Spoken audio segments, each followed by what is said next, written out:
Olá, meus amores. E aí, tudo bem com vocês? Espero que estejam todos bem, a família de vocês também, tá bom? Estejam se cuidando, né?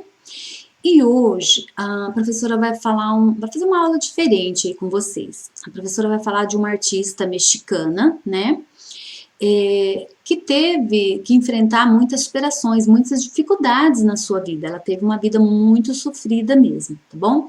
E aí hoje a professora resolveu, né, contar um pouquinho sobre a vida dessa artista mexicana aí, né? Que é um exemplo de superação, que com todas as suas dificuldades, todas as suas limitações, tudo que ela passou, todo o sofrimento que ela teve na vida, ela não deixou, né, de praticar uma coisa que ela gostava muito, que era pintar, fazer a sua arte, tá bom? Alguém já ouviu falar de Frida Kahlo? Tá? É uma artista mexicana e ela gostava muito de se autorretratar, porque ela falava que ela se sentia muito sozinha, né? Então ela era ela e ela mesma, então ela gostava muito de fazer pintura de si mesma, retratando a si própria. Quando o artista retrata, faz um desenho de si mesmo, é um autorretrato, tá bom? E aí quando ele mostra, faz o desenho, o rosto de outra pessoa, é um retrato. Autorretrato quando eu faço de mim mesmo, tá bom? E retrato quando é de outra pessoa, tá? Então, olha, vocês vão conhecer toda a dificuldade, a vida dessa artista, né?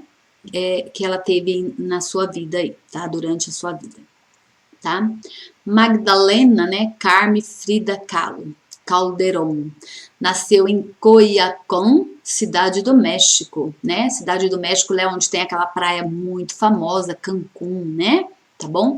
No dia 6 de julho de 1907, tá? Mas ela falava que tinha nascido em 1910 por conta de uma revolução mexicana que teve lá, tá? Mas isso é coisa de história e depois não vem ao caso para vocês agora, tá bom? Mas na realidade, Frida nasceu no ano de 1907, tá bom? Aqui ela retratou, né, o pai, tá? Ó, retrato de mi padre, né? O pai. E aqui dos avós, né? Os avós maternos, tá? E os avós paternos. Ela fez uma pintura aqui, tá bom?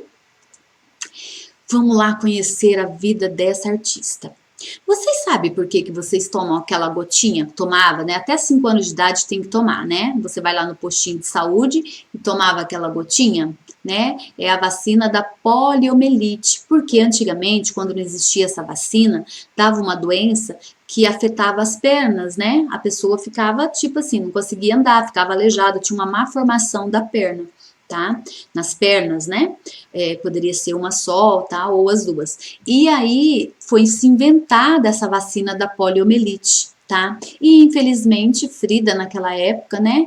Ela foi acometida dessa doença chamada poliomielite, tá? Com 6 anos de idade, como que deu a doença nela. Mas por quê? Porque ela não tinha tomado a vacina, né? Não existia a vacina ainda da poliomielite. Por isso que é importante todas as vacinas vocês tomarem, viu? Mesmo aquelas injeções mais doídas, né? Tem que tomar.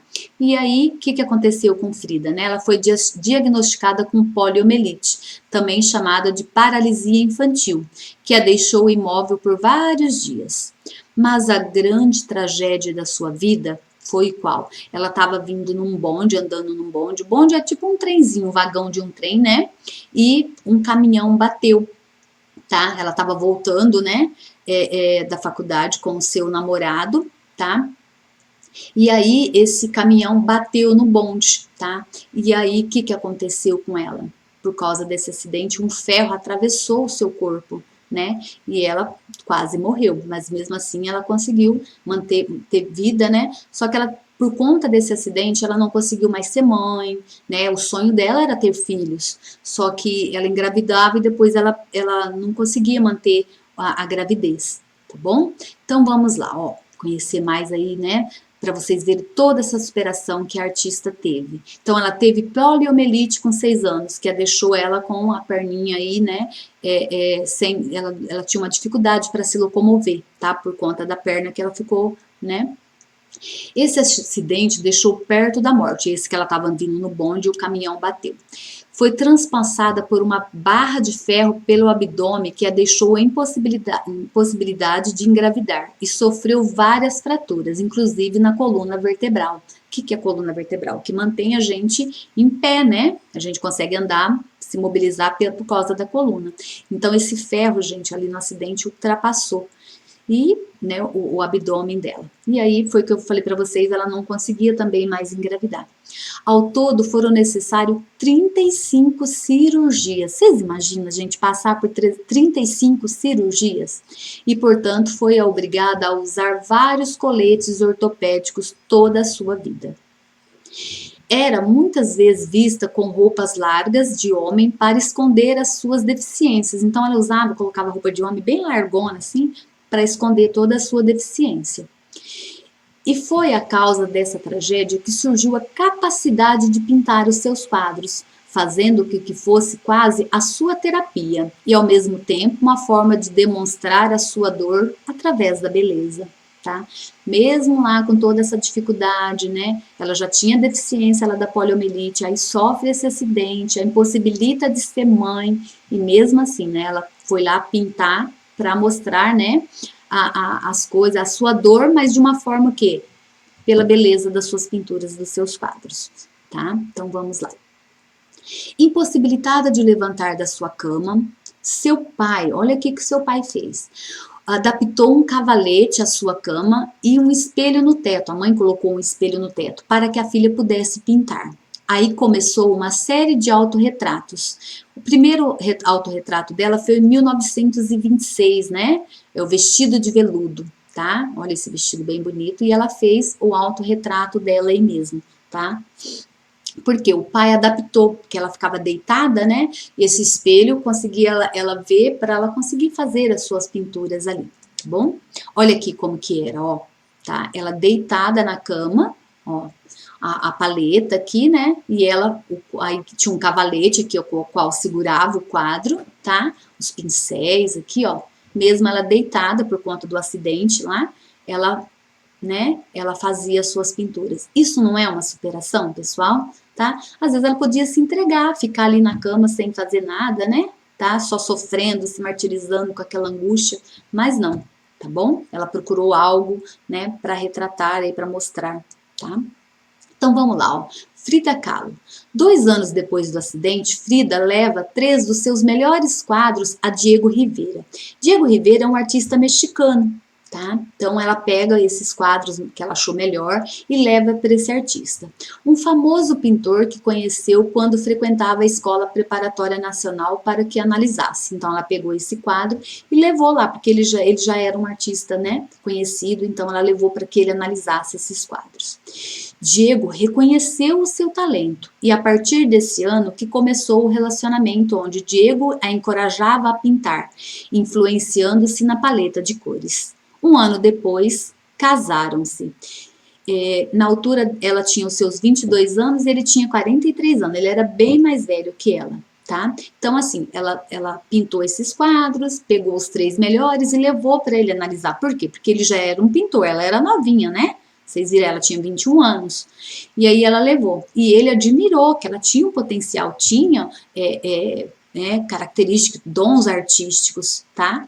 E aí ele estimulava para que ela pintasse mais. 1 ano depois aí deles se conhecerem, eles se casaram. Mas ela não foi feliz com ele não, viu, pessoal? Tá? Em 1929, 1932, Frida sofre de aborto, ficando assim muito abalada, o que faz com que mais uma vez refugie-se na sua pintura. Então, igual eu falei para vocês, por conta do acidente, ela não conseguia engravidar. Então, mesmo assim, ela engravidou, mas perdeu o bebê. Isso pode acontecer, né, pessoal? E aí, o que ela fez, né? Se refugiou. Qual foi a forma dela mostrar essa dor, essa angústia, esse momento triste que ela estava sentindo? Foi fazer as suas pinturas aí, ela continuou pintando, tá bom? E aqui, ó, ela fez uma cama, né, tá? Mostrando essa dor aí, nesse momento que ela estava sentindo aí através da pintura, tá bom, pessoal? Casa Azul, tá? Ela viveu a vida toda dela nessa casa, chamada Casa Azul. É uma casa que tem no México, tem até hoje, viu, pessoal, essa casa. E hoje, essa casa dela se transformou num museu. Lá se encontram as obras dela, os pertences, as coisas dela, tudo. Então, transformou num museu, né, que mostra em toda, assim, as coisas da Frida, tá bom? E a casa do marido dela era do lado também, grudada aqui com a casa. Eles casaram, né, mas viviam em casas separadas. Mas a casa dele era bem aqui do ladinho, grudada assim, por uma ponte, né, para ligar as duas casas. Frida sempre pintou a si mesma. Lembra que eu falei para vocês que ela se retratava a si mesma, né? Aí o que ela falava por ela gostar de fazer seus autorretratos? Eu pinto-me porque estou muitas vezes sozinha e porque sou o assunto que conheço melhor. Então ela mesma, ninguém melhor do que você para se conhecer, não é? Tá? Então por isso que ela fez muitos autorretratos. Então a hora que você vai ver as obras dela, tem muito autorretrato, ela retratando a si mesma, porque ela ficava muito sozinha. Então, né, ela falava assim, ó, porque o assunto que eu conheço melhor, eu mesma, tá? Em agosto de 1953, sua saúde piora e é obrigada a amputar os seus pés. Aí ela falou uma frase, olha só que frase, que motivação, que vigor que essa mulher tinha. Pés? Para que os quero? Se tenho asas para voar, né? Olha só, mais uma superação dela, né? Por conta da cirurgia que ela fez, ela ficou muito debilitada, aí foi dando umas feridas, né? E aí ela teve que amputar. E mesmo nesse momento de dor, ela usa uma frase muito motivadora. Que frase, né? Vamos retomar aí para vocês verem, olha só, que sirva de inspiração. Porque às vezes a gente está nesse momento agora dessa pandemia, né? A gente reclama, acha, mas graças a Deus a gente está com saúde, a nossa família também tá, né? E ela lá, toda doente, toda com muito problema, e ela retratando, fazendo a sua arte, tá? E aí quando ela precisou amputar os pés, olha só a frase. Pés, para que os quero, se tenho asas para voar? Ó, forte, hein? Frida Kahlo, né? Na noite de 13 de julho de 1954, Frida Kahlo é encontrada morta. A versão oficial divulgou que ela morreu por embolia pulmonar, tá? É um problema que dá, tipo, é sangue, né? Que eles falam, que coagula dentro do pulmão, a respiração fica pesada, né? E a gente não consegue, não respira, e aí vem a óbito, tá, pessoal? Não se descarta a hipótese de que ela tinha morrido de overdose. Que overdose? É o excesso de remédio, porque ela tomava muito medicamento, tá? E às vezes ela tomou, naquele momento, muito medicamento, né? Então, overdose é uma quantidade exagerada de remédio, tá? E o corpo foi cremado e as cinzas encontram-se depositadas na urna na Casa Azul, hoje Museu Frida Kahlo. Então, ó, depois que ela foi encontrada morta, né? E foi cremada. O que é cremar? Hoje, a maioria das pessoas enterra, vai lá no cemitério, tem aquele buraco, coloca o caixão lá. Mas hoje está usando muito de cremar, né? Coloca lá num fornão bem grandão lá, quente, né? Queima tudo. Aí depois as cinzas que sobram, eles colocam dentro de uma vasilha, um potinho lá, tá? E as cinzas delas encontram-se lá nesse museu da Casa Azul, lá no México. Quem sabe um dia vocês não conseguem viajar lá para o México, para a praia de Cancún, conhecer Cancún, né? E pode ir lá conhecer o museu da Frida, né, Kahlo. Então, gente, a vida dessa mulher aí foi sim uma vida de superação, né? Teve a poliomielite com 6 anos de idade, tá? O que deixava ela com dificuldade de locomoção. Ela sofreu muito bullying na vida dela, quando você vai ler, ela sofria bullying na escola. Vocês sabem o que é bullying, né? A pessoa quando é gordinha, aí o amigo chama você de gordo, se você tem uma orelha grandinha, né? Ah, orelha de elefante, né? Isso é bullying, machuca as pessoas, não é? Se a pessoa é gordinha, você tem que respeitar o seu amigo. E aí ela sofria muito bullying na escola por conta dela andar, né, mancando, com dificuldade por conta da poliomielite, tá bom? E aí depois aí, né, nova aí com 18 anos, ela sofre esse acidente aí, que ela estava dentro desse bonde, esse caminhão bate e leva ela a ter uma vida muito sofrida, né? O sonho de ser mãe, ela não consegue realizar, né? E aí o pai adapta esse cavalete lá na cama e mesmo ela deitada, ela consegue realizar as suas obras. Então, isso realmente é um exemplo de superação, tá? Que sirva de exemplo para nós, quando a gente estiver passando por um momento difícil, alguma dificuldade, que a gente pode superar, né? E conseguir passar por esses momentos difíceis aí, depois olhar e falar assim, nossa, foi bacana. Eu sei que para vocês que são crianças, ainda pode ser, né? Um tema, assim, uma conversa, né? falar dessa artista para vocês um pouquinho meio que pesado, talvez, né?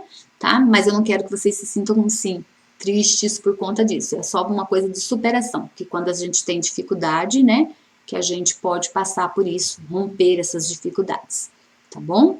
Então, isso daí foi um pouquinho da vida dessa artista mexicana chamada Frida. Tem um filme, viu, pessoal, que fala sobre a vida dela e tal, e que conta tudo aí com detalhes sobre a vida dela, tá? Mesmo aí, tá bom? E eu vou deixar depois uma atividadezinha para vocês fazerem aí, tá? Então, aí a gente fica aí hoje com a biografia da Frida, tá bom? Então, até a próxima aula, se Deus quiser, tá? Beijos, beijos. Tchau, pessoal!